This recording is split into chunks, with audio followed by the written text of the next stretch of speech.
disruptive technology I see is the fact that every object that we have been accustomed to having as a passive object is now becoming an active object. It will be aware of us, aware of its environment, and able to act.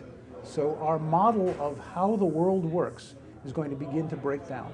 Now, clearly this is made possible by the progression of Moore's law, that suddenly computers become cheap, they become dense, so you can put an unlimited amount of processing power and storage on any device, and they become very power economical, so you don't need much power to run them. They can be run by solar energy or by wind energy or by motion.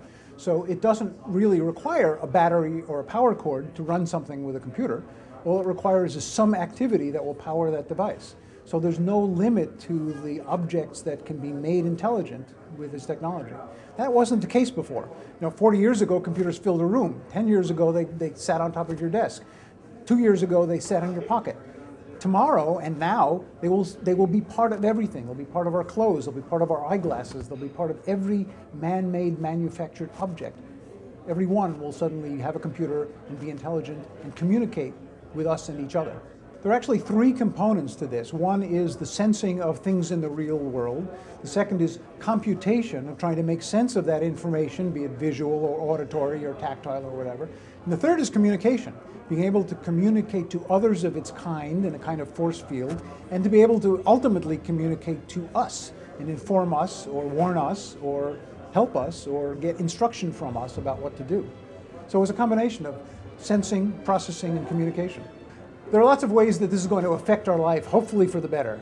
All of the location-based processing, things that depend on knowing where you are and where other objects are, will make us more efficient and safer. Think about cars. Cars can drive more closely together than they do now if they were controlled in an automated fashion that allowed them to be safe with restricted distances. You can't do that when people are driving.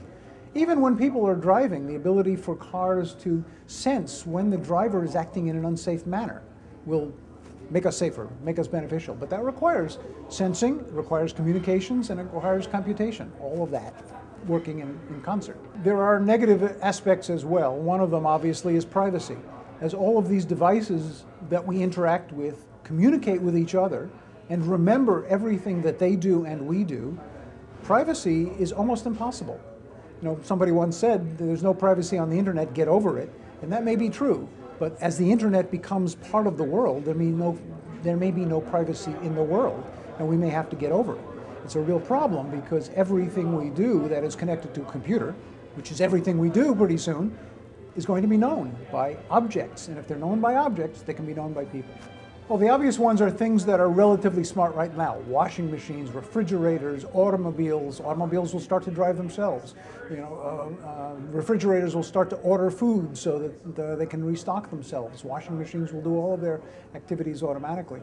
But it will go beyond that to things that we think of now as passive devices that will suddenly become active, like doors and windows and pencils and books. They will all now have intelligence and be connected to all of the other objects that have intelligence and be able to, in some sense, conspire with each other, hopefully to help us, but who knows? The virtual world and the real world will become indistinguishable. Another way to say it is that they will merge. You will go onto a virtual world like Second Life, but things in there will be actual representations of real people who are doing whatever they are really doing, and you won't be able to distinguish that from the ones that are entirely fabricated. Right? So what does reality mean at that point? In some sense, reality is whatever it is in our mind. So if our mind is now augmented by this virtual world that we're observing, maybe that is reality. Right? Lots of science fiction stories have been written about the fact that maybe the real world doesn't exist and it's all in the mind of one person who's experiencing it all. I don't believe that, but the combination of virtual world and real world is going to confuse the distinction between the two. Suddenly, our model for how the world works is breaking down. Now, this is a good thing because these things will be advantageous. They'll help us. They'll be useful. But we have to change the way we think about passive objects because almost nothing in the world that we create will be passive anymore.